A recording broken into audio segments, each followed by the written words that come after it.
The police station was dead silent until one officer exploded, screaming in an innocent man's face like no one would ever stop him. What he didn't know was that justice was already in the room, watching, recording, waiting.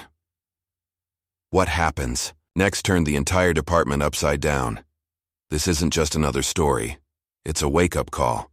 And trust me, once you hear what really happened, you'll never forget it. So stick around, and if stories like this matter to you, hit that subscribe button. You won't want to miss what comes next. Jeremiah Carter had lived his entire life avoiding trouble, not because he feared the world, but because he respected it. He knew the value of quiet diligence, of waking up every morning to grease-stained overalls, a pot of black coffee, and the sound of wrenches clinking in his small mechanic shop on the west side of town. His world was simple. Fix cars. Treat people kindly, keep his head down, and most importantly, take care of his aging mother who relied on him for nearly everything. That morning was supposed to be like any other. He had just dropped off a bag of groceries at his mom's house and was heading to the shop when he noticed the black and white patrol car a few lengths behind him. He glanced in his rearview mirror once, twice, and then again as the car stayed behind him through 4 turns and 2 stoplights. Jeremiah's heart didn't race. Why should it? He wasn't doing anything wrong. His tags were valid, his license clean, and he wasn't even driving over the speed limit. Still, there was a sinking feeling, the kind that creeps up from your gut and whispers something isn't right. And then, the red and blue lights lit up behind him. Jeremiah sighed and pulled over to the side of the road, placing both hands on the steering wheel, fingers stretched, palms flat, the universal signal of non-aggression. The officer who stepped out was tall, broad, and walked like he had something to prove. His name tag read Dalton, but in this town, everyone already knew who Rick Dalton was. His reputation preceded him, quick to anger, quicker to escalate, and somehow always just within the margins of protocol. As Dalton approached, Jeremiah rolled down his window just enough to speak. "Morning, officer." But he got no greeting back. Instead, Dalton leaned in, eyes scanning Jeremiah like a barcode, and said, "Where you headed?" His tone wasn't curious, it was accusatory. Jeremiah, still calm, replied, "Just heading to work, sir. I'm a mechanic over on Lincoln." Dalton's eyes didn't move from his face. "Whose car is this?" Jeremiah blinked. "Mine. Registered in my name. Want to see the—" But Dalton cut him off. "You don't look like you belong around here." The words hit like a slap. Not loud but sharp and personal. Jeremiah hesitated. "Sir, I don't understand." Dalton straightened up. "Step out of the car." There was no probable cause, no explanation, just a command loaded with entitlement. Jeremiah slowly complied, movements measured and slow. As he stepped out, Dalton turned him around and handcuffed him, right there on the sidewalk in broad daylight. Neighbors peeked through blinds. A woman walking her dog paused but looked away quickly. "What's going on?" Jeremiah asked. "Am I under arrest?" Dalton said nothing. He opened the back door of the patrol car and shoved him inside. The world moved past outside the window, but inside that cruiser, time slowed to a crawl. Jeremiah had never been in trouble with the law, never even had a parking ticket. And yet here he was, wrists bound, dignity stripped, and not a single explanation offered. As they drove downtown, Jeremiah ran through every possible scenario in his head. Was there a mix-up? A mistaken identity? Surely this would clear up once they got to the station. But even that hope felt fragile. Because deep down, a darker truth crept in. This wasn't about law, it was about perception. About how someone like Rick Dalton saw someone like him. And as the precinct came into view, Jeremiah knew that whatever this was, it wasn't over. It was just beginning. What he couldn't have known, though, was that this ordinary day, this silent injustice, was about to unravel something far greater than just one officer's abuse of power. It would expose the cracks in a system, test the conscience of bystanders, and spark a reckoning that none of them could have seen coming. But in that moment, sitting in the back of a patrol car, Jeremiah Carter was just a man with questions no one wanted to answer. Yet. Inside the police station, time seemed to stretch unnaturally, like the walls themselves were holding their breath. Jeremiah Carter stood handcuffed in the middle of the processing area, under the harsh white glow of fluorescent lights that buzzed faintly overhead. The floor was cold, the air sterile, and every movement around him felt deliberate, distant, like he wasn't a person, just an object placed under scrutiny. He didn't shout, didn't struggle. He simply stood there, trying to make sense of what had just happened. His voice was quiet when he spoke again. "Why am I here?" But his question didn't echo back with any clarity. Instead, it was answered by the stomping boots of Officer Rick Dalton, who approached with a glare sharp enough to cut glass. Dalton walked right up to Jeremiah's face, standing close enough that Jeremiah could smell the stale coffee on his breath, the bitterness of his tone matching the aggression in his body language. "You want to act innocent?" Dalton hissed, his voice just shy of a growl. "Don't play games with me, boy." The insult wasn't in the words alone. It was in the way he said them, in the venom behind each syllable. Around the room, other officers stood still, unsure whether to look directly at the scene unfolding or pretend it wasn't happening. One older officer glanced up briefly from his paperwork, frowned, then went back to typing like he hadn't seen a thing. But not everyone was numb. A rookie, probably no more than 24, stood near the corner, clutching a clipboard too tightly, his eyes darting between Dalton and Jeremiah. His face wore the kind of expression that screamed conflict, like he knew what was happening, was wrong but hadn't yet found the courage to speak against the uniform he wore. Jeremiah didn't break eye contact with Dalton. Sweat slid down his temple, more from the heat of tension than fear, and he said, steady but strained, "All I want is to go home. I didn't do anything." The words should have diffused the situation, but they only seemed to light a fuse in Dalton's already simmering temper, because this moment wasn't about justice and everyone could feel it. It was about dominance, about one man's need to assert himself, to remind someone he saw as lesser that he held the upper hand. Dalton's voice rose, not just in volume but in intensity, each word louder than the last, filling the room like a storm cloud swelling with thunder. "You think you can fool me? You think I don't know your type?" His accusations had no grounding in law or fact. They were rooted in bias, in the dangerous conviction that his gut feeling was enough to override due process. Jeremiah flinched only once, not because of fear, but because of how surreal it all felt, being in the heart of a place meant to uphold justice and realizing it had become a theater for humiliation. The rookie officer shifted on his feet again, visibly uncomfortable now, and took a half-step forward before stopping himself. Another officer glanced over and gave him a subtle shake of the head, the universal gesture for, "Don't get involved." But it was too late. The tension in the room was no longer ignorable. It hung heavy, pressing on every chest, choking every breath. Jeremiah looked around at the silent watchers and felt more alone than he ever had before. These were people who had sworn to protect, to serve, and yet, in that moment, their silence was louder than Dalton's shouting. He saw it clearly. This wasn't just about him. It was about a system where accountability was optional, where silence was safer than integrity, where the wrong kind of truth could cost you everything. Dalton kept going, now circling Jeremiah like a predator, spitting words like resisting, attitude, probable cause, though none of it made sense. Jeremiah stood still, not because he was afraid to move, but because he knew any sudden motion might give Dalton an excuse. The power imbalance was electric, and even the walls seemed to tremble under the weight of unspoken guilt. A phone buzzed on a nearby desk, unanswered. A coffee mug trembled slightly as someone set it down too hard. The rookie's breathing grew, shallow, his chest rising and falling like he was working up the courage to either step in or walk away forever. Dalton finally leaned in again, eyes narrowed, daring Jeremiah to speak, to blink wrong, to give him one more reason to push things further. But Jeremiah's gaze didn't waver. It held something stronger than defiance. Dignity, that quiet kind of strength that doesn't scream but also doesn't bend. and that strength unnerved Dalton, even if he wouldn't admit it. Across the room, two officers exchanged a glance. Brief, uncertain, but not meaningless. Seeds of doubt were being planted.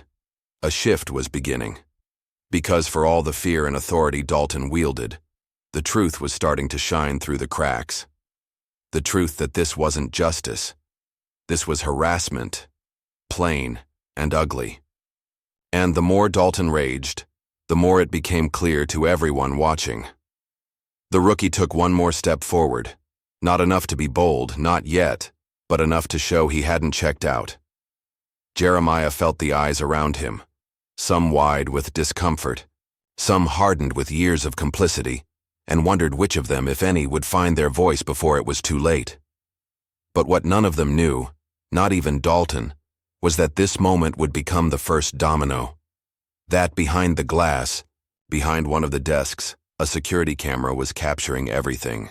That the footage, along with one silent decision made in that room, would go on to change more than just one man's morning. It would challenge everything the department thought it could hide. But for now, Jeremiah Carter stood handcuffed, surrounded by silence, confusion burning in his chest, yet somehow still managing to hold on to his composure like it was armor. He didn't know how this would end. He only knew one thing for certain. Someone needed to see what was happening. Someone needed to care enough to say, "This isn't right." Because when systems fail, it's not always in explosions. It's in moments like these, where silence becomes complicity and courage becomes the rarest thing in the room. Just when the heavy tension in the room seemed like it might finally dissolve into uneasy silence, a sudden explosion shattered the fragile calm. Officer Rick Dalton snapped, unleashing a volley of accusations at Jeremiah Carter that were not only false but dangerously designed to twist reality to fit his own damaging narrative. "You're resisting arrest," Dalton barked, his voice rising sharply, dripping with venom and false certainty, though Jeremiah hadn't moved an inch beyond the moment of handcuffing. Jeremiah, though visibly shaken by the unjust attack, maintained a remarkable composure that contrasted starkly with Dalton's escalating fury, his eyes steady and unyielding despite the chaos swelling around him. Around them, the atmosphere thickened like a storm about to break. Some officers averted their eyes, unwilling to confront the uncomfortable truth, while others shifted nervously, sensing that the moment was spiraling beyond control. Among the silent observers, one officer, who had been quietly watching the unfolding abuse, pulled out his phone with deliberate subtlety, the cold glow of the screen a quiet rebellion as he started recording the scene, capturing every harsh word, every unjust accusation, every flare of aggression that painted the stark divide between power and principle. Meanwhile, another officer, perhaps sensing the urgency of the situation, stepped away and quickly dialed the lieutenant's number, the muted urgency of the call underscoring that something was deeply wrong, something that couldn't be ignored. The unspoken recognition that justice was being corrupted hung heavy in the air, charged with unease, and the dawning realization that this wasn't just a clash of personalities, but a critical test of the department's integrity. Dalton, oblivious to the growing tension against him, continued his tirade, his words cutting through the room like a blade. "You're going to sit in a cell and think about the mistake you made crossing paths with me," he shouted, fully, convinced of his dominion, unaware that the balance of power in the room was quietly but irreversibly shifting. Around him, the dynamics had begun to change. Officers who once looked away or feigned disinterest now faced a moral crossroads. The silent complicity that had shielded Dalton's behavior was cracking. The rookie officer who earlier had been frozen in fear now took a tentative yet resolute step forward, his voice breaking the charged silence with a simple but profound declaration. "That's enough, sir." The room seemed to hold its breath as Dalton spun around in disbelief, eyes wide and filled with incredulity, as if the words themselves were an unexpected rebellion against his authority. "What did you say?" Dalton demanded, his tone a mixture of anger and shock, struggling to comprehend that his dominance was being openly challenged. The rookie's reply came firmer this time, echoing through the room with a clarity that silenced even the buzzing fluorescent lights overhead. "That's enough." In that moment, the room fell completely silent, the air thick with a new and electric tension, one not born of fear but of awakening courage. Eyes that had been lowered lifted, Breaths that had been held exhaled slowly, and a fragile yet undeniable sense of justice began to root itself in the hearts of those present. This was no longer just a scene of conflict. It was the birth of accountability, a turning point that none of them could unsee or forget. Unbeknownst to Dalton, the seeds of his undoing had been sown in that quiet, powerful stand. The camera's unblinking eye recording every detail, the phone call summoning, reinforcements of truth, and the rookie's voice breaking through years of silence and fear. It was a moment charged with risk, with potential consequences that none could fully predict, but it was also a moment of profound hope, that even within a system weighted heavily against fairness, a single act of bravery could start to tip the scales.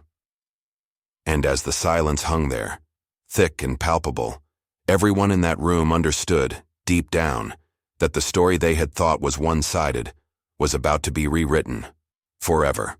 Moments later, the heavy door to the interrogation room swung open, and in strode the lieutenant, his face a mask of authority tempered with urgency, summoned by the whispered alarm of the officer who had stepped out to call for backup. The tension in the room shifted palpably as he demanded, voice cutting through the thick atmosphere. "What the hell is going on here?" A question met by a flood of voices, overlapping and urgent, as multiple officers tried to explain, to justify, or perhaps to shift blame. But amid the chaos, one officer stepped forward with a phone in hand and pressed play on the recording that had captured every grim detail of the confrontation. Jeremiah Carter's calm, measured responses that betrayed no hint of guilt or defiance. Officer Rick Dalton's mounting aggression, his voice rising in fury and falsehood as he hurled baseless accusations. The palpable imbalance of power and the raw injustice laid bare in stark audio evidence that could not be denied or dismissed. Listening intently, the lieutenant's eyes narrowed, his jaw tightening with a mixture of anger and resolve, and then, in a voice that brooked no argument, he commanded, "Uncuff him." Dalton immediately objected, his pride and anger flaring, trying to assert his authority one last time, but the lieutenant cut him off coldly, his words sharp and final. "You brought him in without cause, without evidence, and without respect. You're done here. For now."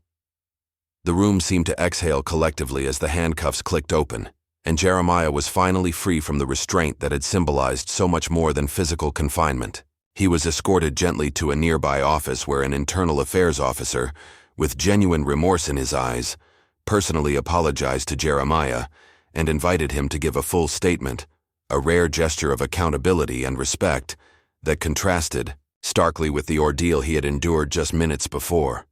Meanwhile, Dalton stood frozen, disbelief etched deeply across his face as the same cold steel cuffs he had wielded so abusively were now fastened onto his own wrists, a bitter symbol of poetic justice and the sudden reversal of fortune, as he was suspended immediately pending a thorough investigation into his misconduct.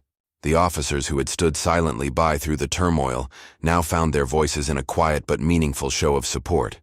Some began clapping, not loudly, but with deliberate weight, a subtle affirmation that the wrong had been righted, and the culture of silence and complicity was beginning to crack.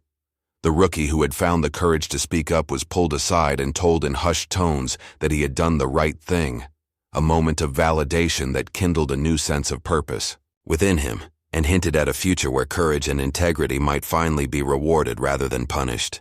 This moment, charged with tension and relief, marked a turning point, not just for Jeremiah or Dalton, but for the entire precinct, revealing that even in the darkest corners of power, justice could prevail when someone dared to say enough, when cameras bore witness, and when truth refused to be silenced.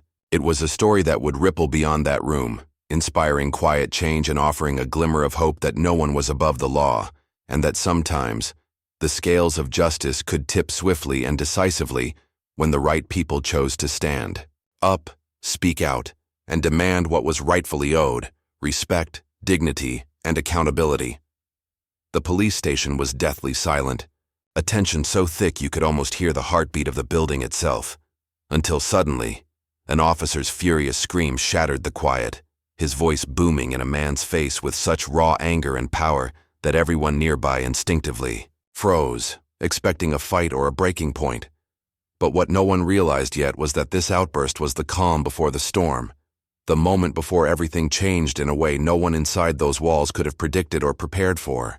The officer believed he was untouchable, that his authority was absolute, that no one would dare challenge him or question his actions.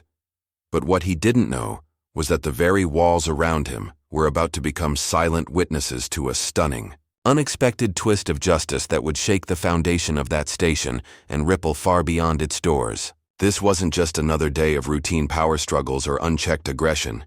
It was the beginning of a story about courage, truth, and the slow but unstoppable tide of accountability rising against abuse, injustice, and prejudice that had for too long been ignored or hidden behind closed doors. Imagine standing there, watching a man cornered by a system built to protect, yet feeling utterly helpless, when suddenly someone, anyone, finds the strength to say, "Enough." Not with anger, but with a quiet, unbreakable resolve that will change everything. This is a story that cuts deep into the heart of what justice really means, not just in courtrooms or official statements, but in those small, electric moments where fear is overcome by bravery, where silence is shattered by the voice of one who refuses to be broken, and where the truth is captured by an unblinking lens that cannot be denied. It's a story that will make you question what you thought you knew about power, about the people who enforce it, and about the impact one individual can have when they stand tall against the tide. So, if you're ready to witness the raw reality behind the badge, the hidden battles within the halls of law enforcement, and a moment of justice that arrives not with fury, but with a quiet strength that cannot be ignored, stay with me, because this story is going to grip you from start to finish, and trust me, you won't want to miss a single second. Before we dive in, make sure to subscribe and hit the notification bell so you never miss a story that challenges what you think you know and shows you the power of courage in the face of injustice. Because sometimes, justice doesn't wait years. Sometimes, it happens in a single moment, captured on camera and carried by the voice of one brave soul who said, "That's enough." Sometimes the strongest battles are fought not with anger or force, but with quiet courage and unwavering truth. Jeremiah's story reminds us that standing up for what's right, even when it feels like the whole world is against you, can change everything. Justice doesn't always roar. Sometimes it whispers through the bravery of one voice saying, "Enough." If stories like this inspire you and remind you of the power each of us holds, please subscribe and join this community where truth and courage are never silent.